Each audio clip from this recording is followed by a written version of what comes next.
and a bold effort that caught the eye of the nation. Well, all of you in this room know that the rest is history. To my many colleagues who are present here today, we won't soon forget the fight. Alongside Governor Walker, Tonet Walker, Lieutenant Governor Clayfish, we faced the unhinged wrath from the forces supporting the status quo. We stood with Governor Walker in the face of death threats, protests, recalls, and unprecedented vile behavior that lasted for months on end. Through it all, Governor Walker never wavered. His resolve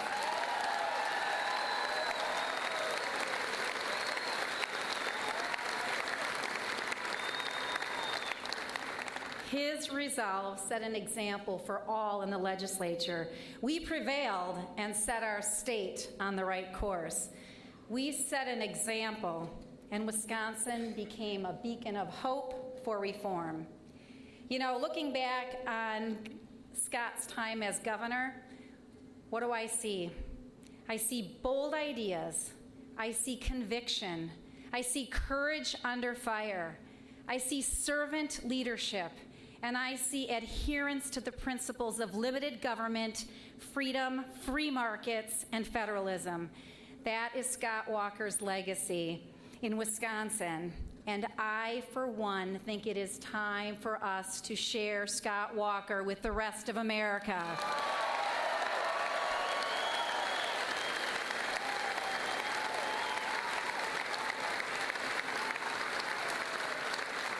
Because you know what? America needs what we have here in Wisconsin. America needs a leader like Scott Walker. America needs a leader who will stand up to special interests, a leader who will defend our borders, a leader who will cherish our founding principles, and a leader who will put the taxpayers first.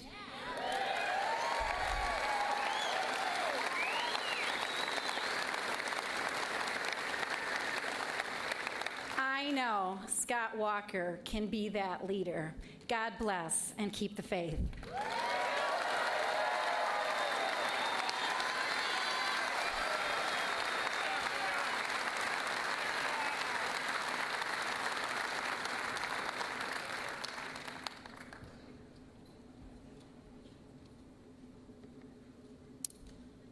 Thank you, Senator Vukmir.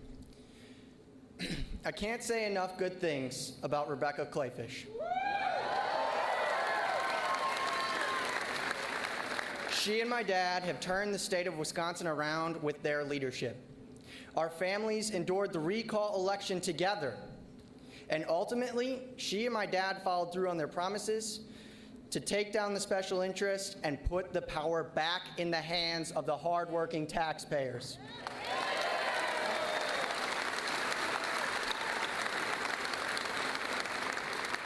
Rebecca is a smart, courageous woman who sets an example for so many in our state. Please welcome your Lieutenant Governor, Rebecca Clayfish. God, I was an American child, an American child, 'cause dreams can grow wild born inside an American child.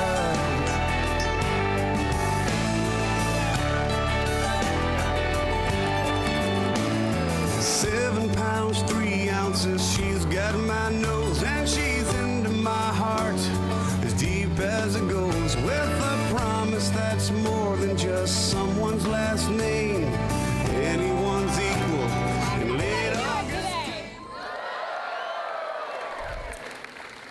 Do you remember that time about 3 years ago when we were all here in this room together? Do you remember you were there, and you were there, and you were there, and the governor and I were here, and you in the media, you were there, and you at home, America, you were there. And do you remember what it felt like leading up to that night? Do you remember what it was like to see your governor persecuted for simply putting you back in charge? Do you remember for a moment what it was like to see the big government special interests try to take your voice away? Do you remember what it was like on that night 3 years ago when Wisconsin, no, when America got her voice back?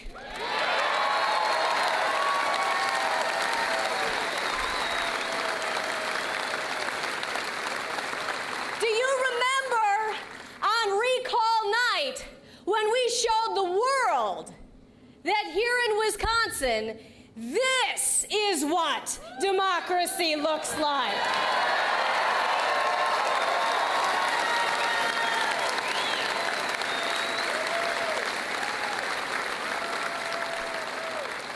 You remember what it was like before then? We were facing a $3.6 billion budget deficit. We had lost tens of thousands of jobs. And today, that fight that you took on, that fight that Governor Scott Walker was your general for, has now saved between state and local governments more than $3 billion.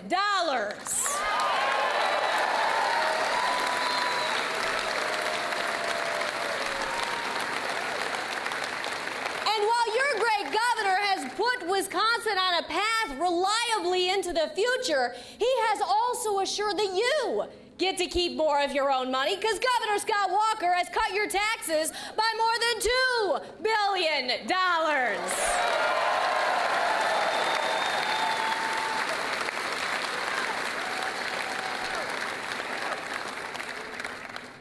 Do you remember, though, what it was like when they came?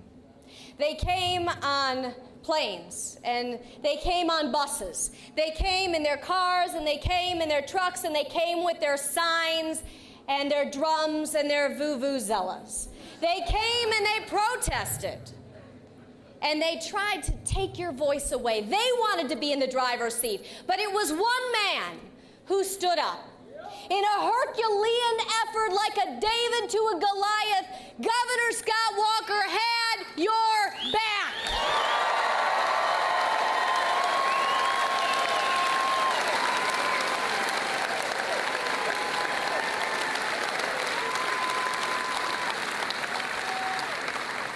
And America, he will again.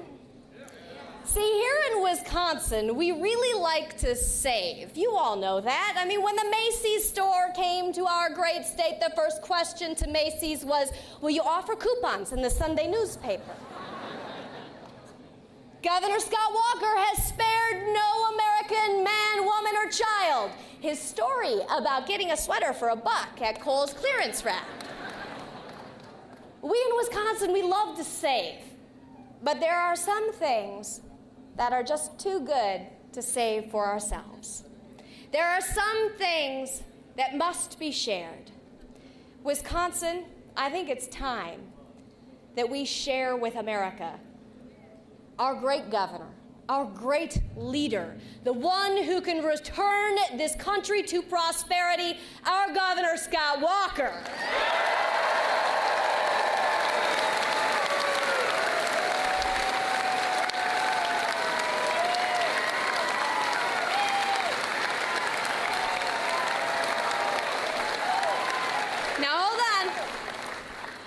When I look around and I remember that night 3 years ago, I remember all the moments that we shared, all of us, working to put you back in charge. But there were some moments that were private, some that we didn't tell you about. Like the time right before the recallers got in motion. You remember because you watched it on TV and you read it in the newspaper too. We knew that there was going to be one moment when the protestorate would file. We knew that there was going to be one night when they would have pizza parties at recall places across the entire state, that they would have contests in order to determine the first person to sign the recall petitions. We knew that they were going to set up card tables in parking lots and in gas stations all across our state. where you could sign up to recall the governor on the white sheet and me on the pink.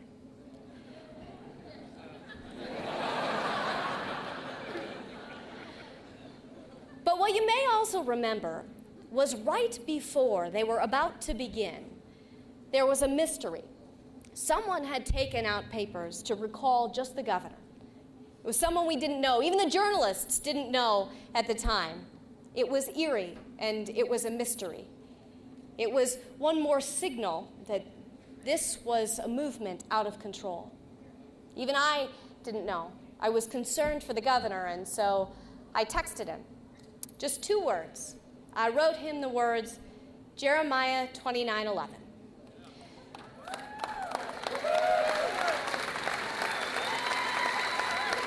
For I know the plans I have for you, declares the Lord, plans to prosper you and not harm you, plans for hope and a future. Just a moment later, my phone rang. The governor had texted me back. Just 2 simple words, Isaiah 54:17. The governor's verse says this, no weapon formed against you will prevail.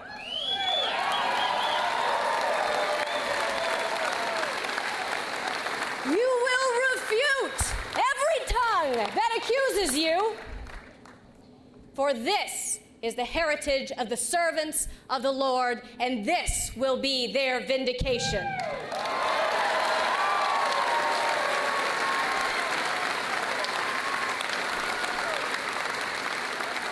America, are you ready to be vindicated? Are you ready for a great leader who has fought and who has won? Are you ready, America, for Scott Walker?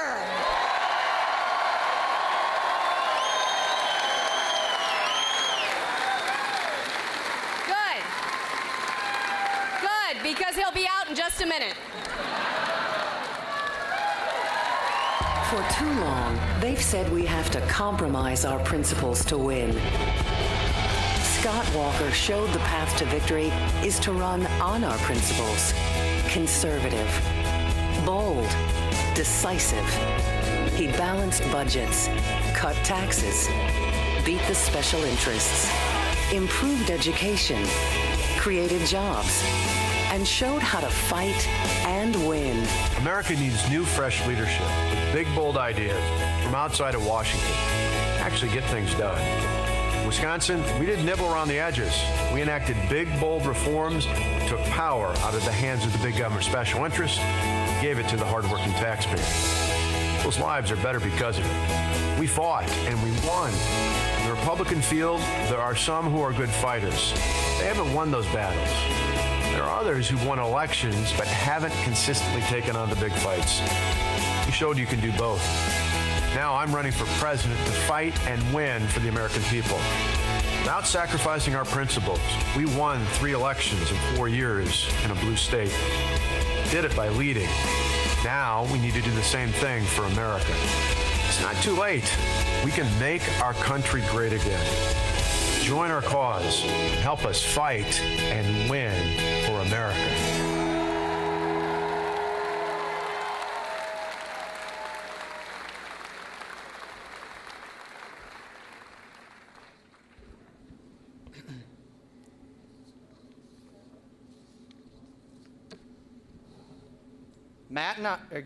Alex and I. Thank you. Alex and I would like to now introduce a woman so important to us. Our mom has shown us what it means to be strong in times of adversity.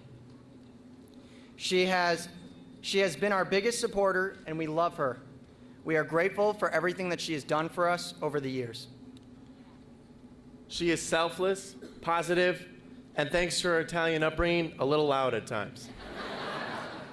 She's been the rock that's kept our family together through the last 4 years, and is someone that's so special in our lives. Ladies and gentlemen, please welcome our mom, Tonet Walker.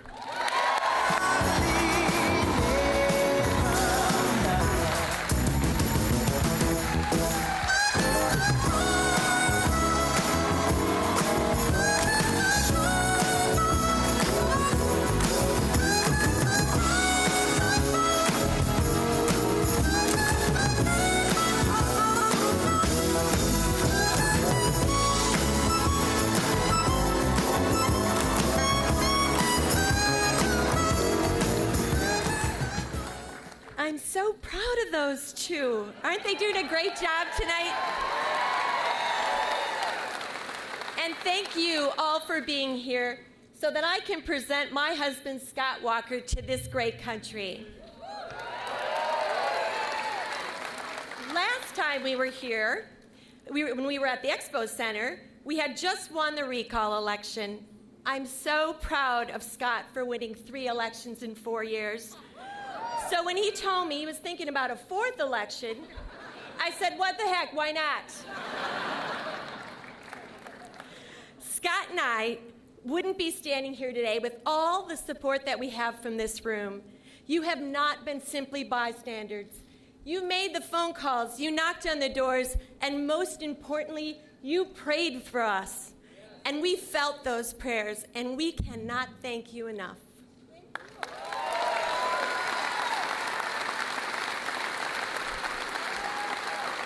Most of you here already know Scott and have formed an impression. Many more people will form their impressions in the days and the months to come. My first impression of the man I fell in love with and married was, Scott Walker is a guy who goes after what he wants. Scott and I met at the same karaoke night 23 years ago at Saz's restaurant. We didn't know each other. We didn't talk to each other that night. On his way out, he slipped me a napkin, and he wrote a little note on it. I thought it was garbage at first, so thank God I didn't throw it away. He wrote, "Forgive me for being rude, but I have to get up early tomorrow morning for work." He left his name and his number, and he asked me out to dinner. Typical Scott, polite and to the point. We joke about the fact that I called him a week later. He likes to say I called him 2 days later. In fact, he told my roommate on the second date that he was going to marry me. She and I had a really good laugh about that. By August, he proposed to me at the same restaurant by handing me another napkin. This time it said, "Forgive me for being rude, but will you marry me?" That's kind of cute, right? Even on our wedding night, after our reception, we stopped at Saz's, and once again he wrote me a note. Thank goodness that place has a lot of napkins. Scott is so sweet and has never forgotten our anniversary, February 6th. What just so happens to be President Ronald Reagan's birthday. So I'm sure that even if it wasn't Reagan's birthday, he would remember our anniversary. We have 2 amazing sons, Matt and Alex, and you've heard from them today.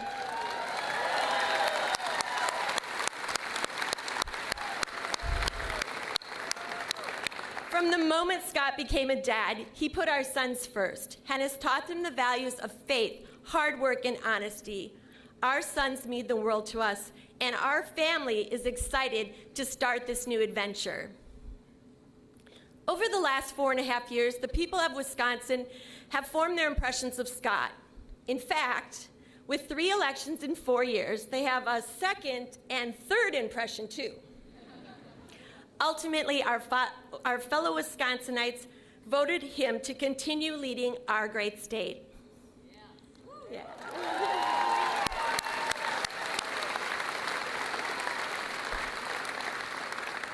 3 elections in 4 years could take its toll on any family. And while there have been some tough times, when you have a strong, supportive, faith-based husband and father like we do, it makes the journey a little easier.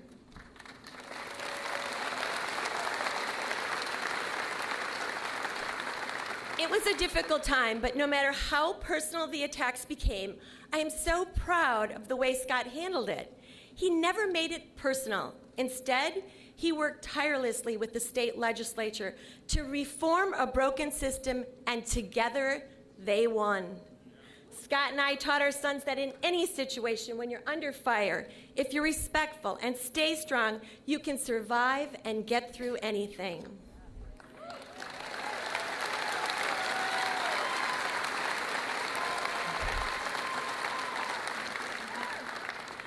When Scott took on the unions, our family became the target of vicious and personal attacks. Threats of violence were common. And as a mother and a wife, I spent many sleepless nights worrying about my family. During the recall elections on any given day, there were thousands of people protesting in front of the state capitol and protesting in front of our personal home in Wauwatosa. But Scott stood up for his beliefs, and his track record has proven that he wins. He took on the unions and won. Taxes have gone down. School districts can keep the best and the brightest teachers in the classroom, and local governments have more power. Isn't that the way we want things to be?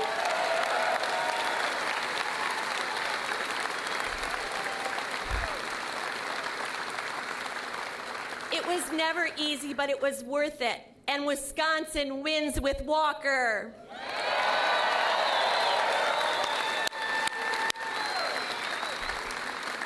We here in Wisconsin are better off today than we were 4 years ago. Families and taxpayers and hard-working Wisconsin men and women win with Walker.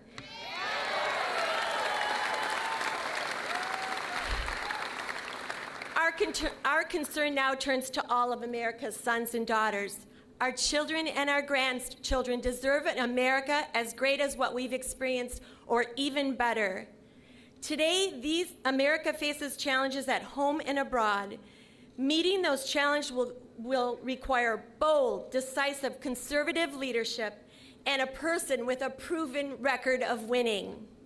Someone who will not be intimidated by anyone. Starting today, you and the American people will begin to learn more about my husband, his achievement, his service, and his story. I hope that you will know him as the loving husband, thoughtful father, and the fearless leader that I know and love. I've been honored to support my husband's conservative work to build a better Wisconsin, and I have no doubt he will build a better America.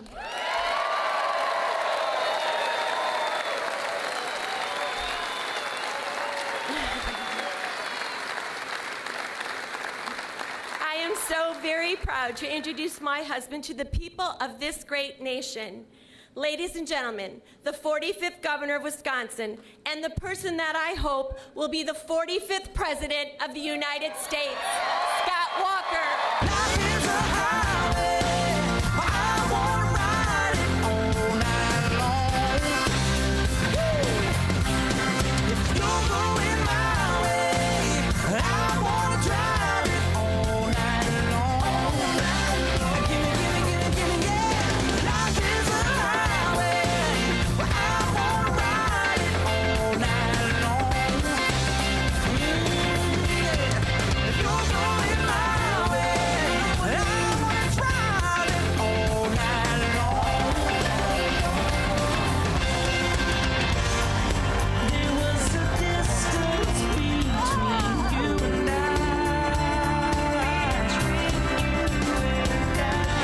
A misunderstanding once, but now we look it in the eye.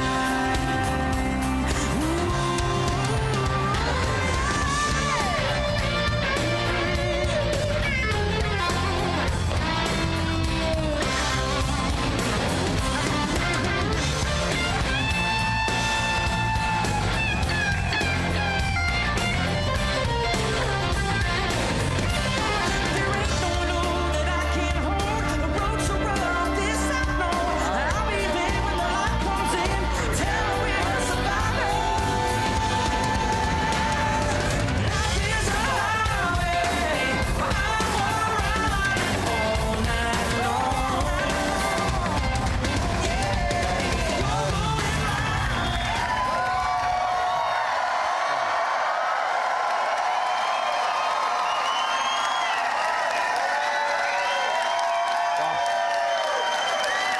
Thank you. Thank you. Thank you. Thank you. Thank you. I love America. You know, as kids, my brother David and I used to love